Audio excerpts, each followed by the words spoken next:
ప్రభునామన వందనాలు చెల్లిస్తున్నాను. ఈరోజు మన లేఖన భాగము యోహాను సువార్త 19వ అధ్యాయము 4వ వచనం. ఇదిగో ఈయన యందు ఏ దోషము నాకు కనబడలేదని మీకు తెలియనట్లు ఈయనను మీ యొద్దకు వెలుపలికి తీసుకొని వచ్చున్నానని వారితో అనెను. దేవుడి కామెంట్. దేవునికి స్తోత్రం, హల్లెలూయా. మన ప్రభువును రక్షకుడైనటువంటి యేసుక్రీస్తు నామములో ఆత్మీయ బంధువులైనటువంటి ఆయన హెచ్చవలసి ఉన్నది అనేటువంటి కార్యక్రమ వీక్షకులైనటువంటి ఈ కార్యక్రమంలో పాలిభాగస్తులైనటువంటి పార్ట్నర్స్ అయినటువంటి స్పిరిచువల్ పార్ట్నర్స్ అయినటువంటి మీ అందరికీ ప్రత్యేకమైన వందనాలు. రండి, కమాన్, సిద్ధపడండి. మీరు ఆల్రెడీ సిద్ధపడి ఉన్నారని నేను భావిస్తున్నాను. ఉదయకాలం చక్కగా మీరు వాక్య భాగాలు, వ్యక్తిగతమైన ధ్యానాలు చేశారని నేను భావిస్తున్నాను. ఒకవేళ ఆది కాండం నుంచి మీరు ఆరంభించినట్లయితే, లేకపోతే కొత్త నిబంధన నుంచి ఆరంభించినట్లయితే, 1 సంవత్సరంలోనో లేకపోతే 2 సంవత్సరాల్లో బైబిల్ మీరు పూర్తి చేయొచ్చు, నిదానంగా చదువుకున్నా కానీ. అలాగనే 1 సంవత్సరంలో పూర్తి చేయమని నేను చెప్పడం లేదు. మీ అనుకూలతను బట్టి చదువుతూ ఉండండి, చదివిన వాటినే చదవండి. ఒకవేళ ఆది కాండం చదివారు అనుకుందాం, మళ్ళీ చదవాలనిపిస్తే మళ్ళీ స్టార్ట్ చేయండి, రీస్టార్ట్ చేయండి. మళ్ళీ 1వ అధ్యాయం నుంచి 50వ అధ్యాయం వరకు దానికి అవసరంగా ఓ నోట్స్ రాసుకొని, ఓ డేట్ రాసుకొని, ఆ డేట్ రాసుకొని అందులోంచి దేవుడు మీకు ఇచ్చినటువంటి ఒక 3 తలంపులు, 4 తలంపులు, 5 తలంపులు అలా రాసుకోండి. మళ్ళీ నెక్స్ట్ రౌండ్లోకి వచ్చినప్పుడు మళ్ళీ మీకు కొత్త తలంపులు వచ్చినప్పుడు, అరే లాస్ట్ టైంకి ఈ టైంకి ఎంత తేడా ఉందని మీరు ఈ బైబిల్ ధ్యానంలో, వాక్య ధ్యానంలో మీరు ఎంజాయ్ చేస్తారు, వాక్య ధ్యానాన్ని ఆస్వాదిస్తారు. కనుక ఈ మంచి అవకాశం మిస్ చేయొద్దు. ప్రతిదినం దేవుడు మనకు వాక్యాన్ని అందుబాటులో ఇచ్చాడు. వాక్యం మనకు మన తెలుగు భాషలో బైబిల్ అందుబాటులో ఉంది. కొన్ని భాషల్లో బైబిల్ అందుబాటులో లేదు, కానీ మనకు అందుబాటులో ఉంది. కనుక ఈ అందుబాటులో ఉన్న బైబిల్ నిర్లక్ష్యం చేయకుండా వీలంతవరకు మొబైల్స్లో నుంచి మీరు బైబిల్స్ వాడాలనుకున్నప్పుడు వేరు వేరు ట్రాన్స్లేషన్స్ నిమిత్తం వాడండి. కానీ బైబిల్ వాడేటప్పుడు మాత్రం జనరల్గా ఈ ఏమంటారు హార్డ్ కాపీనే మీరు తీసుకొని దాన్ని ఉపయోగించాల్సిందిగా మిమ్మల్ని ప్రేమపూర్వకంగా కోరుతున్నాం. దేవునికి స్తోత్రం, హల్లెలూయా. గత దినాల్లో అనేక మంది దేవజనులు కరోనా బారిన పడి ప్రభునందు నిద్రించారు. అంతేకాకుండా కొంతమంది దేవజనులు కరోనా వచ్చి కరోనా బాధితులై కరోనా నుంచి కోలుకున్నారు. దేవుడు కార్యాలు చేశాడు. ఈ 2వ వేవ్ ముగించడానికి, 2వ వేవ్ను కూడా దాటుకొని రావడానికి ప్రభు సాయం చేశాడు. ప్రభు ఎంతో గొప్పవాడు. పస్కా పండగ అనగా పస్కా అనగా దాటిపోవడం, దాటిపోయేటువంటి అనుభవం, అనారోగ్యము నుంచి ఆరోగ్యములోకి దాటిపోయేటువంటి అనుభవాన్ని దేవుడు మనకిస్తున్నాడు, ఇచ్చాడు. అందును బట్టి ఇక 3, 4, 5 లేదా ఇంకెన్ని వేవులు వచ్చినా మనకు నష్టం లేదు. దేవుడు మనతో కూడా ఉన్నాడు. God is with us. దేవునికి స్తోత్రం, హల్లెలూయా. ఈ అనారోగ్యాలు లేకపోతే ఇవి మనల్ని, వైరస్లో మనల్ని ఏం చేసే అవకాశం లేదు. కాబట్టి ధైర్యంగా ఉందాం. లేకపోతే వ్యాక్సిన్ దొరకలేదని వేదన అవసరం లేదు, లేకపోతే ఆనందయ్య గారి మెడిసిన్ దొరకలేదనో, లేకపోతే ఇంకా ఏదో లేదోనో మీరు కంగారు పడాల్సిన అవసరం లేదు. మీ దేహము దేవుని ఆలయము.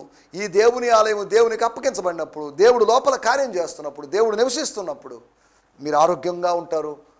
ఒకవేళ బలమైన ఆహారం తిన్నప్పటికీ, ఇమ్యూనిటీ పవర్ లేనట్టుంటే, లేకపోతే ఇవ్వనట్టుంటే ఆహారం తింటున్నప్పటికీ కూడా మీరు బలంగానే ఉంటారు. దేవుడు మీకు బలాన్ని అనుగ్రహిస్తాడు. దేవుని స్తోత్రం, హల్లెలూయా. మీరు ఆహారం తినొచ్చు, అలా ఆహారం తిన్నంత మాత్రాన ఆరోగ్యం వస్తుందని గ్యారంటీ లేదు. ఒకవేళ మీరు ఔషధాలు వాడచ్చు, అలాగని గ్యారంటీ లేదు. ఆరోగ్యానికి గ్యారంటీ లేదు. గ్యారంటీ ఏది ఈ లోకంలో లేదు. గ్యారంటీ ఏదన్నా ఉంటే దేవుని దగ్గర నుంచి పొందుకునేది మాత్రమే గ్యారంటీ, కానీ మిగతావన్నీ గ్యారంటీ కాదు అనే సంగతిని గుర్తు చేస్తున్నాను. ఈ సమయంలో మనం దేవుని వాక్యాన్ని ధ్యానించుకుందాం. యోహాను సువార్త 19వ అధ్యాయము 4వ వచనము. Gospel according to John 19th chapter verse 4. ఇదిగో ఈయన యందు ఏ దోషము నాకు కనబడలేదని మీకు తెలియనట్లు ఈయనను మీ యొద్దకు వెలుపలికి తీసుకొని వచ్చున్నానని వారితో అనెను. And Pilate went out again and said to them, Look, I am bringing him out to you, so that you may know that I find no crime in him. ఇతనిలో మీరేమో నేరస్తుడు అని అంటున్నారు, మీరేమో తప్పు చేశాడు అని అంటున్నారు, కానీ నాకేం కనిపించలేదు. వాస్తవంగా చెప్పాలంటే నేను ఒక యూదుడుగానో లేకపోతే యేసు మీద సింపతితో నేను తీర్పు వహించలేదు. ఇవన్నీ సాక్ష్యాధారాలను పరిశీలించిన మీదట ఈయన నిర్దోషి అని మాత్రం ప్రకటిస్తున్నాను. లేకపోతే పలాని మా రోమన్ యాక్ట్ ప్రకారం, మా రోమన్ లా ప్రకారం నేను అలా చేస్తున్నాను అని బహుశా ఆయన చెప్పిండొచ్చు. యోహాను సువార్త 19వ అధ్యాయం 4వ వచనాన్ని వాడుక భాషలో నేను చదువుతున్నాను. పిలాతు మరొకసారి వెలుపలకు వచ్చి యూదులతో, ఇదిగో చూడండి, అతన్ని మీ ముందుకు తెస్తున్నాను. అతన్ని శిక్షించడానికి నాకే కారణం కనిపించడం లేదు. ఇది మీరు గ్రహించాలి అని అన్నాడు. ఇతన్ని శిక్షించడానికి నాకే కారణం కనిపించడం లేదు. కారణాలు కావాలి. శిక్షించాలంటే కారణం కావాలి, తీర్పు విధించాలంటే కారణం కావాలి, హేతువులు కావాలి, రీజన్స్ కావాలి. ఏమీ లేకుండా నా ఇష్టానుసారంగా నేను పరిపాలన చేస్తానంటే కుదరదు. కాబట్టి నాకేం కనిపించడం లేదండి. ఇంతకుముందు ఎపిసోడ్లో కూడా మనం మాట్లాడుకున్నాం, దానియేలులో వారు ఏ లోపమును కనుగొనలేకపోయారు. దానియేలు మిస్టర్ పర్ఫెక్ట్ లాగా ఉన్నాడు. దానియేలు కన్నా యేసు ప్రభు అధిక రెట్లు మిస్టర్ పర్ఫెక్ట్ లాగా మనకు కనిపిస్తున్నాడు. ఎగ్జాక్ట్గా, లేకపోతే 100% పర్ఫెక్ట్గా. ఒకవేళ దానియేలులో పర్ఫెక్షన్లో తేడా ఉండొచ్చు, తక్కువలో ఉండొచ్చు, కొరతలు ఉండొచ్చు, కానీ యేసు యొక్క పర్ఫెక్షన్లో మాత్రం ఏమాత్రం కొరత లేవు అనే సంగతిని మీకు గుర్తు చేస్తున్నాను.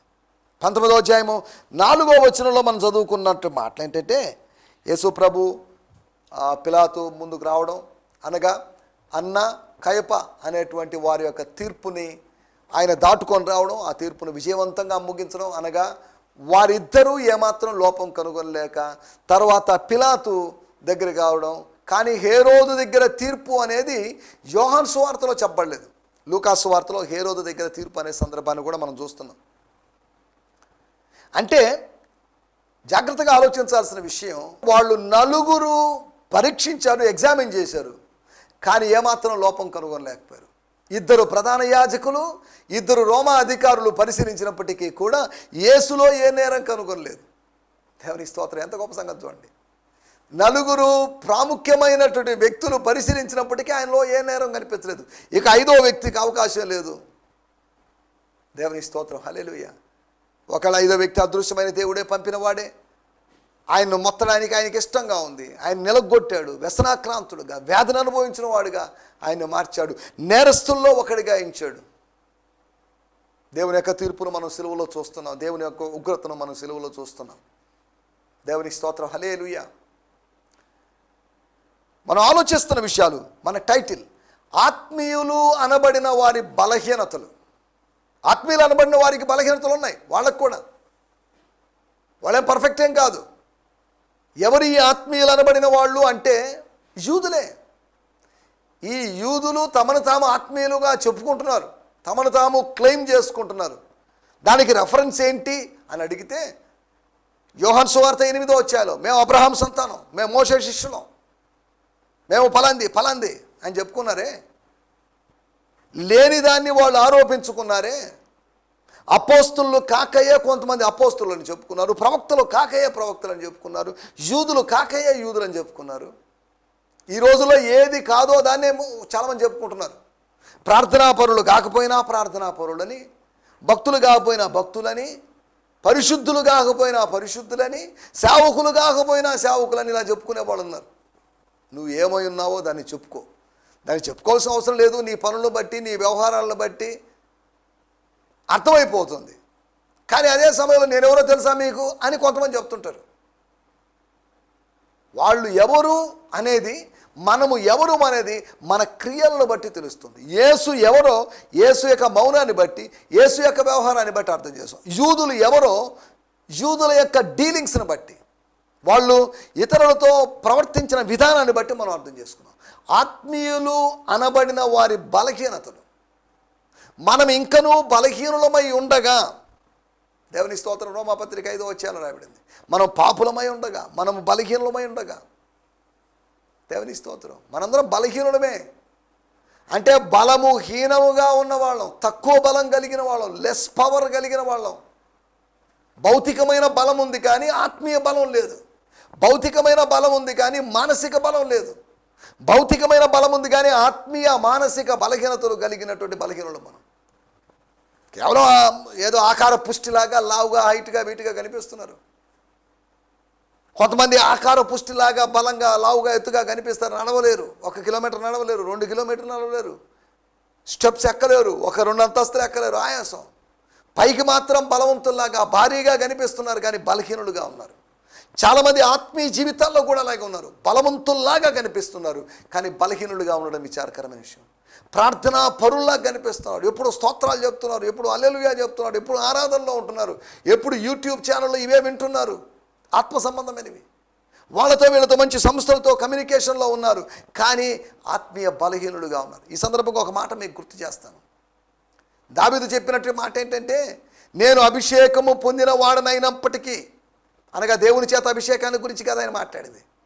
ప్రజల అధికారులను నన్ను అభిషేకించినప్పటికీ, రాజుగా అభిషేకించినప్పటికీ, ఒక సెక్యులర్ అనాయింటింగ్ నాకు ఉన్నప్పటికీ కూడా, ఒక ఆర్డినేషన్ నాకు ఉన్నప్పటికీ కూడా నేను బలహీనుడిగా ఉన్నాను.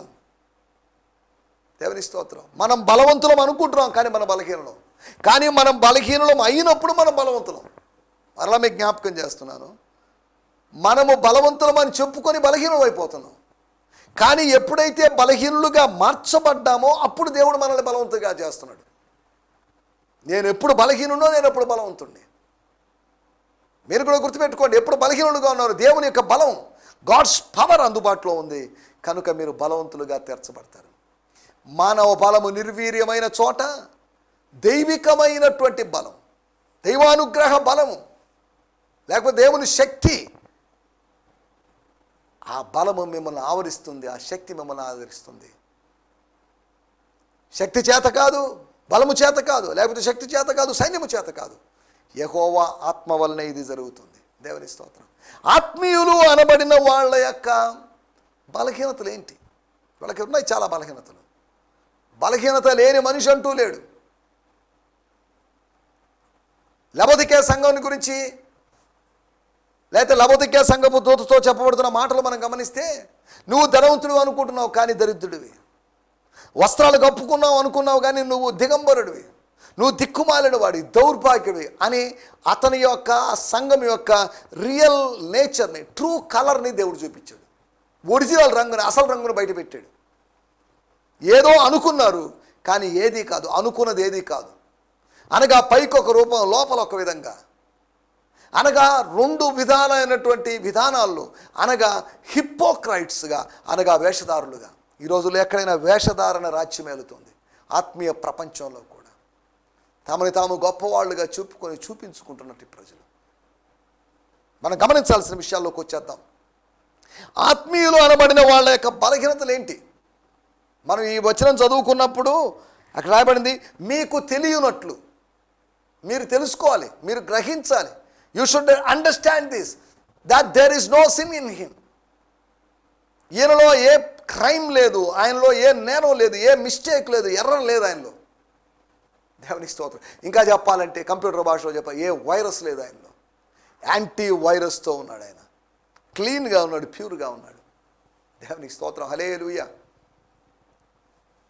మొట్టమొదటి విషయము, ఆత్మీయులు అనబడిన వారి బలహీనతలు మనం ఆలోచించినప్పుడు 19వ అధ్యాయము 4వ వచనాలు గమనిస్తే, పిలాతు మరలా వెలుపలకు వచ్చి, ఇదిగో ఈయన యందు, దేవుని స్తోత్రం, ఏ దోషణము నాకు కనబడలేదండి. వనసంగా చెప్తున్నాను, ఆయన నా బంధువు కాదు, యేసు నా బంధువు కాదు, యూదులు ఎవరు నా బంధువులు కాదు, ఉన్న సంగతి చెప్తున్నాను అని చెప్పాడు. మీకు తెలియనట్లు, యూ షుడ్ నో.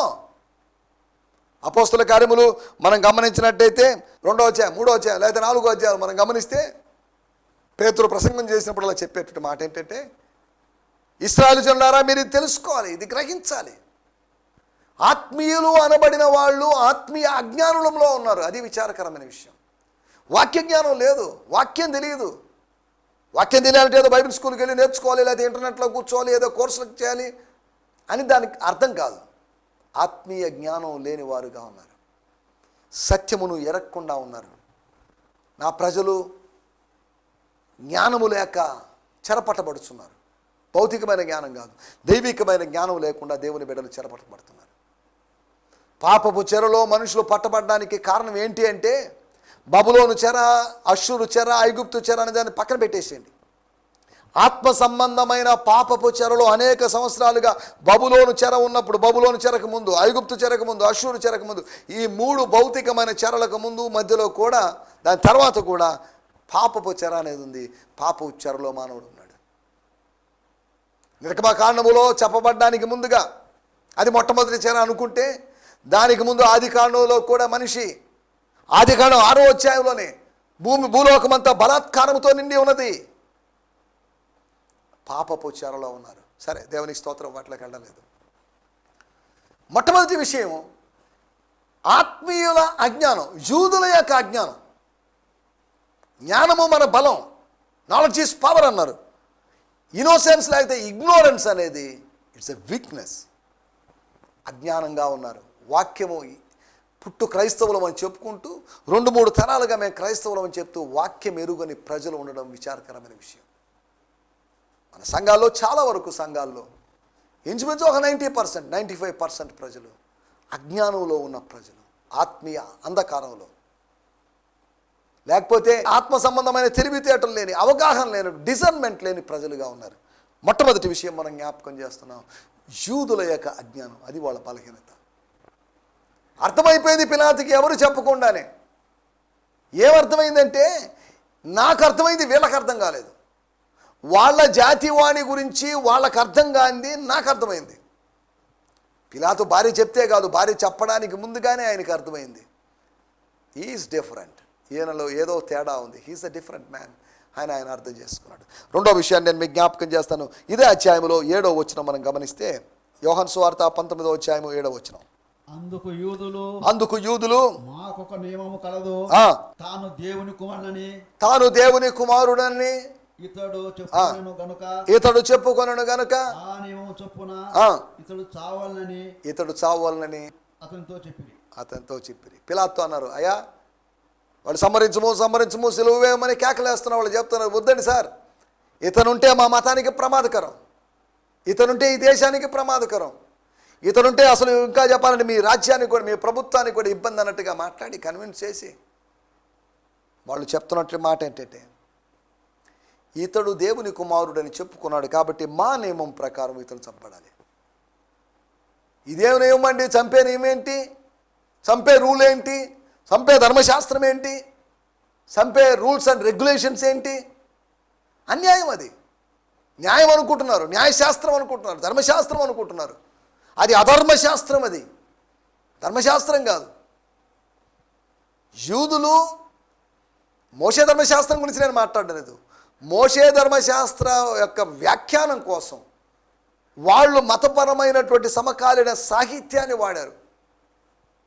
అనగా మీకు అర్థం కావడానికి, ఒక గ్రూప్లో లేదా మోర్మోనిస్టిక్ గ్రూప్లో బైబిల్కు సమాంతరంగా బుక్ ఆఫ్ మోర్మన్ అనేదాన్ని వాళ్ళు వాడుతున్నారు. బైబిల్కి సమానంగా మనం ఏ పుస్తకాన్ని వాడడానికి వీల్లేదు. బైబిల్కు సాటి అయిన పుస్తకం లేదు. వాక్యానికి సాటి వాక్యమే, అంతవరకైనా ఏదో వ్యాఖ్యానం కాదు. వాక్యానికి వ్యాఖ్యానం ఎప్పుడు సాటి కాదు. వ్యాఖ్యానం అనేది ఒక చిన్న ప్రయత్నం మాత్రమే, అంతవరకే. కానీ వ్యాఖ్యానం అనేది ఖచ్చితం, కానీ వాక్యం అనేది మాత్రం ఖచ్చితం. సరే, దేవుని స్తోత్రం, హల్లెలూయా. యూదుల యొక్క అన్యాయాన్ని అతడు పసిగట్టాడు. ఆ అధిపతి, ఆ పిలాతు, ఇప్పుడు చేస్తుంది కరెక్ట్ కాదు, దిస్ ఇస్ నాట్ ట్రూ అని ఆయనకి అర్థమైపోయింది. ఒకటి, యూదుల యొక్క అజ్ఞానాన్ని ఎరిగాడు ఆయన. రెండోది, యూదుల యొక్క అన్యాయాన్ని ఎరిగాడు.